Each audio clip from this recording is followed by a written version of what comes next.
All right, ladies and gentlemen, we're going to go into game number 1 with Quantic's Theognis against MouseSports. Here we go. Ooh. This is going to be a good game.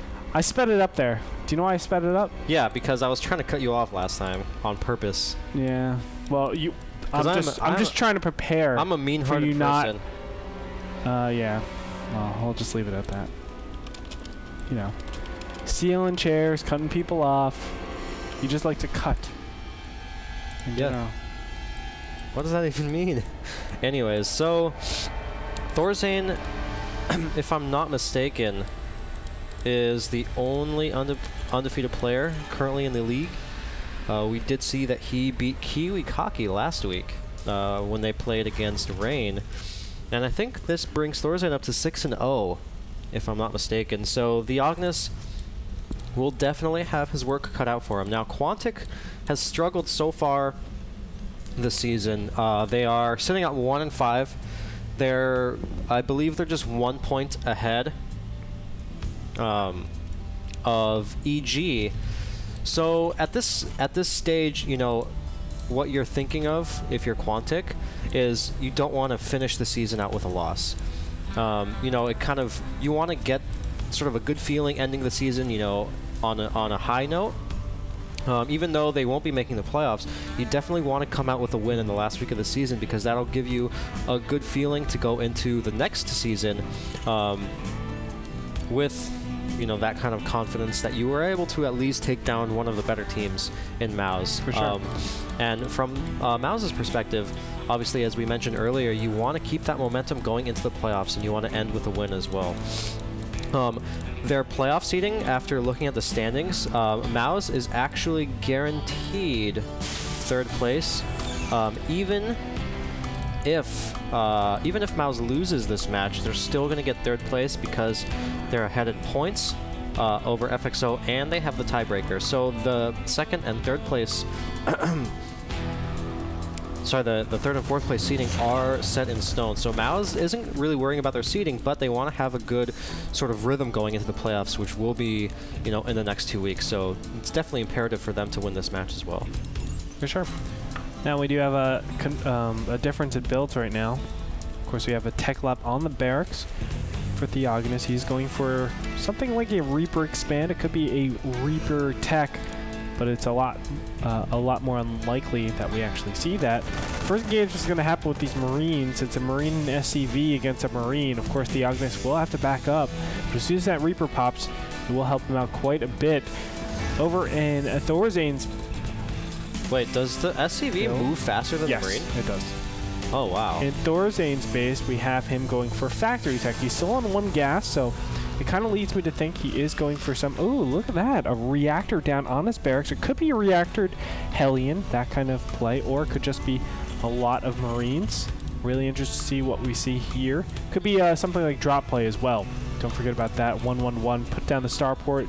Just go out with Marines, Hellions, and a starport. There you are. Nice for Theognis, though. He's going to be able to get in here with this 1 Reaper and see everything that's going on. See, the Reaper is unscouted, and Theognis, he's going to get a lot of kills here. This is going to be very good. Wow, great micro there by Theognis. He's doing a lot of damage to Thorzane right now. And this is definitely not something you want to have happen to you if you're Thorzane. Yeah. And how many kills is that? 3? 3 kills so far. He's looking for his 4th, of course, but nice micro coming out from Thorzane. Just bringing back the weakened ones. Now the Reaper needs to hightail and run it. Yeah, I mean, that was great for a variety of reasons. I mean, Theognis got a complete scout off of Thorzane's base. He saw the starport, he saw the factory, he saw the command center. He saw everything he needed to see. And on top of that, he got 4 kills. And if you look at the income tab, 24-21. So great job there by Theognis. And on top of that, the Reaper is actually still alive. So, I mean, that really couldn't have gone much better for him. Well, just as you say that, the Reaper got killed. I jinxed him. You did, man. My bad. My bad, Theo. He's going for Banshee Tech. I think Theognis did see that command center. Yes. When you see the command center, you basically know it's not going to be cloak. You just don't have enough minerals or gas to actually get that cloak down and the Banshee. It's going to come significantly later. The normal time is 8 minutes, where Cloak Banshee would normally come. Right. But obviously we're not going to see that this game. Now, look at this. I can never say this. Catechius reactor was actually being researched. That was like super just in case my opponent doesn't go or scans me. He'll see cloak on the way, or quote unquote cloak on the way, and he's going to prepare a lot more for that Cloak Banshee than he would otherwise. A little bit of a mind game. Theognis didn't end up scanning, so Thorzane canceled that pretty quickly. Now both players have their expansions set up. Now the interesting thing to note here is that Thorzane's got his third gas up a lot quicker than Theognis. So what does that mean from a perspective of a Terran player? I'm sorry, say again? That third gas, getting the third gas earlier, does that have, what kind of like significance does that have? I don't think it has much significance, especially for the divergence in builds that these two players are going. We have what looks like it's going to be some sort of mech coming out from Thorzane, and of course Bio coming out from Theognis. So I think that's why it's just, you know, implying that third, you need the third a little bit faster, the third gas a little bit faster for the meching Terran, because you don't really require that much minerals. I mean, what are you actually going to use on Hellions? Okay, well, main priority at this point in time is actually siege tanks. So we want to get that out as fast as possible. There you have it, 2 additional factories coming down. This is normally what we see. 3 factories, 2 tech labs, 1 reactor, and then you'll have a reactored starport. You can't, well, you will spend all the gas, but it can be rather difficult as you're growing, so you do need to start to scale up into that 4th gas pretty soon, coming out for Thorzane. Right. Now, Thorzane did get a pretty decent harass off with his Banshee. He did kill 5 SCVs there, so basically the worker count is, actually Thorzane is a little bit ahead, which means that Theognis has kind of been slacking a little bit on his SCV production, which is not too significant, but just a minor point. We do see quite a bit of Hellions over in the middle of the map. We don't see Blue Flame yet, but it's starting up for Thorzane, so he's definitely favoring the mech this game, which is an interesting style. I mean, back in like July and August, mech was super popular amongst Terrans. I haven't been seeing it as much lately, but it's actually very powerful. I know a lot of top pro gamers have been talking about the power of mech, and that Terrans are starting to rediscover that. So could be an interesting shift in gameplay styles that we're seeing here. How it works is that mech is still good. The end game basically doesn't change at all from how it used to be, because the siege tanks were normally the ones dealing damage. The big problem is now your rating is a lot worse. You're not able to effectively harass with minimal units. I'm referring to, of course, the Hellion and the Blue Flame Hellion nerf. So the early game is kind of weakened. It allows the Bio-Terran to actually do a lot more. You can see this expansion normally wouldn't be taken by Theognis, you know, pre 1.4, which is forever ago, it feels like. But here we go. It looks like Red Flame Hellion is still viable at this point. I mean, look at how many Hellions he has, so if they do group up, he'll do a lot of damage, but in general, it just makes the meching Terran a little bit slower than he used to be, but again, you still have that power with mech. Right. That makes a pretty good amount of sense, Andre. We do see also Thorzane's taking his 3rd command center as well, and I like the fact that Thorzane does have his little barracks floating around on the side, which is kind of one of the drop paths that might be taken by a player. Theognis did kill the rock, so just in case the 3rd was up, but it's not, so Theognis is going to back off, and he's going to be able to establish his 3rd pretty safely. What I would like to see from Theognis, though, is more production facilities, which are actually just starting up right now. So he's starting up 3 additional barracks. He'll be up at 6 soon. I would even say, Andre, would you say that a Terran could probably even afford 8 off of 3 base? Oh yes, most definitely. He can actually afford 10 off of 2. Well, we do see a push from Thorzane coming out. We have lots of Blue Flame Hellions and 4 siege tanks, and Theognis' army is not that big right now. Thorzane does have a pretty significant army advantage, and the unit composition, if we look at it, it's only 9 Marauders and 30 Marines. Yeah, that's going to be a little bit troublesome. A lot of position has actually been given up, and the air control obviously goes to Thorzane, so it makes it very difficult to actually do those drops, but it looks like Theognis is just going to go for it anyway. He gives up this third. That's the one thing, but he will get a lot of good position on his opponent. Let's see where he actually goes with this. Does he actually go for a counterattack or a flank, maybe? A huge flank onto this huge force, this siege tank and Hellion force? I mean, I think a flank is definitely a good idea here. Because the Hellions are out at the front, if he does go for the flank, the siege tanks are going to be completely undefended. And then the Hellions by themselves aren't going to be very effective at dealing with Theognis' army.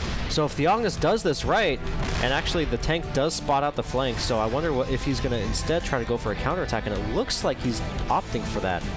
Not sure how I like that. This is dicey right now. This is really dicey because he knows he has upgrades. 2-2 is a pretty hefty investment. That's one of the big problems. I mean, I think you can actually hold off in the upgrades, particularly in this particular matchup when you're going mech against Bio. All right, so here we do see a big flank coming up. Gaggle of units from the back are coming in, taking down the siege tanks with a nice PDD from Thorzane, and a lot of Theognis' army is getting... Oh wow, Marauders are super strong. Look at that, they're beating back Thorzane's army. The tanks are all taken out, and 6 Marauders are left standing at the end of the day. So that was essentially an even trade. Now the problem was that Theognis lost a command center in that exchange. So yes. I mean, he did lose those minerals, and he did lose some time getting that third established.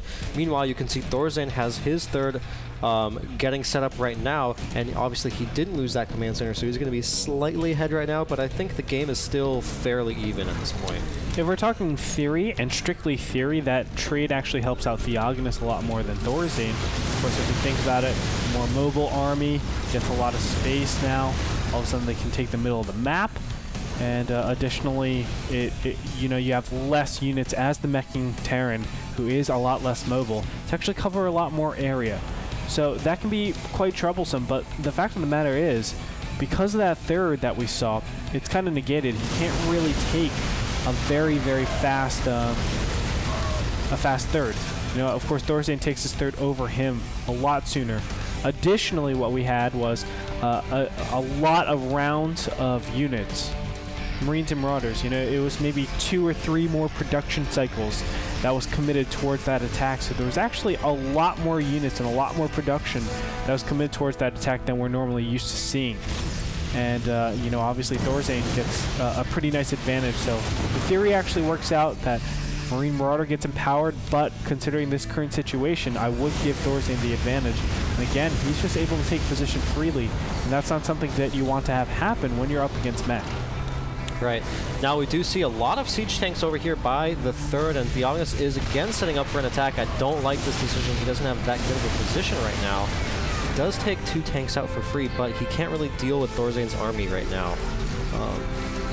Unless he catches Thorzane off guard, which it looks like he might. Oh, yes, he will. And if there's good spreads here, he will be able to do a lot of damage. There you have it. Marines and Marauders coming from the top, and the Marauders are going to swing from the bottom as well, clean up all these siege tanks.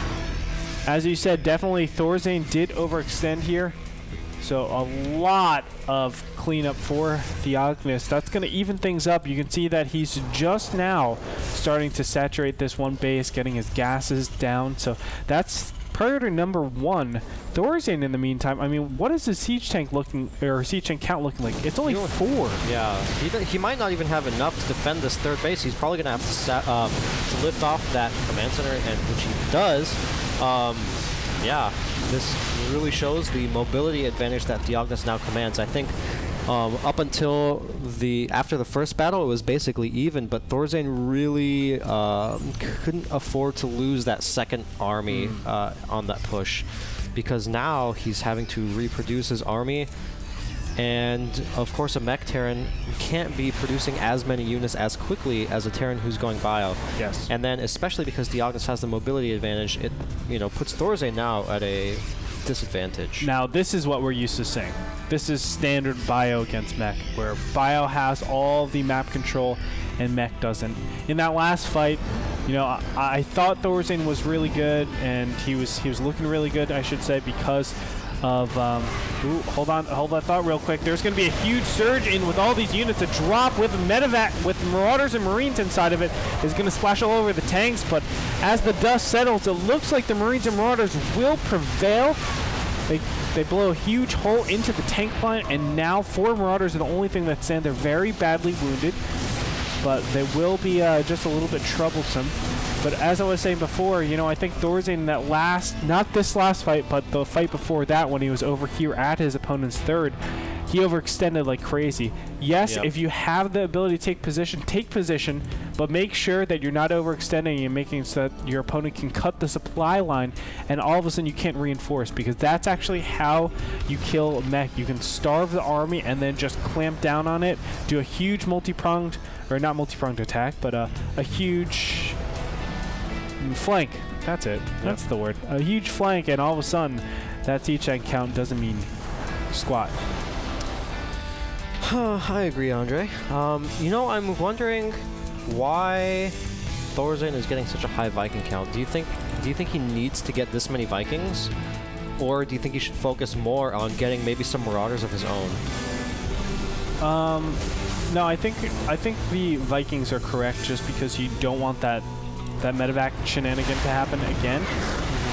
That's the main reason why it's a necessity to actually have that. Here we go. Push-in is coming in here. Thorstein does have SCVs to help out with just tanking the damage. Now Vikings are actually going to drop, and they're going to tank some of the damage, but there's just not enough siege tanks. You can see the constant exchanges have really forced Thorstein to use unfavorable units for tanking. Right. You know, that's a big problem. Normally you have Hellions out there for tanking, or you do enough DPS so that you're not in that gridlock where it's, you know, just my units DPSing over your units. It's basically one shot, you back away, or you completely commit and kill me. And we all know that Marauders have pretty high DPS, especially when they're stimmed and upgraded, which obviously Theognis is at 3-3 right now. And Theognis has set up a 4th as well as a 5th base, so we did see we missed something. I think. Over here at the 3rd of Theognis, there might have been a drop. Seems like, but I'm not sure. Could have been. Now, I'm not a huge fan of Theognis' middle base. I think this is actually incorrect. I would have liked it to actually be in the bottom left-hand corner. And the basic reason why I say that is because if you ever lose your army, you lose your expansion as well. Like, there's a 100% because they're going to push into the middle of the map and you're in a bad position. Yeah, especially when the other Terrans going back, you know, you want to keep your bases as spread out as possible. Exactly. Because the Terrans, you know, the mech army's not as mobile, so he really has to commit to one or the other. And if he tries to split his army to deal with both expansions, then he's a huge disadvantage position. Exactly. I mean, there's going to be a lot of options for that Marine Marauder. Now, we do have 3-3 out for the Terran Bio of Theognis, only about 3-0 for Thorstein. So Thorstein's units are pretty brittle relative to Theognis' units. Also, I love the fact that Theognis has switched over to Banshee production, and he's now transitioning, he's getting Vikings as well. And Thorstein seems like he's not going to really be able to deal with this. If you look at the unit count, only 3 Vikings out for Thorstein, so Theognis already has air, he's transitioned to having air superiority right now, and there's not really much Thorstein can do right now. Thorstein actually just scouted the 5th base of Theognis, and he's getting a 6 as well. But 3 Hellions are sweeping around to the 3rd base of Theognis. Thorstein's probably going to be able to do a pretty decent amount of damage here, but SCVs with 3 armor upgrade are pretty good. In the meantime, those 2 Banshees are actually going to town on these siege tanks. There are no Thors out in the field. Yep. The Banshees are basically going unopposed. Well, yeah, they are going unopposed. There's really nothing that Thorstein can do. And here comes Theognis with a big push out, and Thorstein, GG's.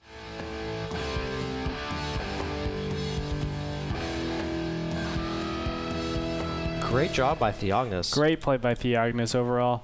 You have to say it was very close going up into that one attack where Thorstein just he overextended. He overextended at his opponent's thirds. I thought he was in a good position, but then I realized, oh man, Theognis really made the right decision by cutting that supply. I thought if he got those siege tanks in place and just put the entire middle in gridlock, that would have been a lot better. Or just split up your tanks a little bit more. Don't have all 5 of them over on the side. He had 7 in total. As you said, lost 2 for free. So quite unfortunate. And from there, Theognis was just relentless.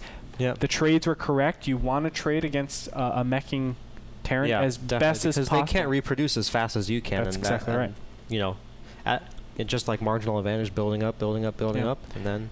And trust, 1 Marauder against 1 siege tank and 10 Marauders against 10 siege tanks, it's completely different, right? I mean, 10 Marauders would get crushed. But 1 Marauder against 1 siege tank, you're looking at a close battle. Agreed. So, that being said, ladies and gentlemen, Quantic is up 1-0. We're going to go into game number 2 after this break, so don't go anywhere. More NASTL action coming your way.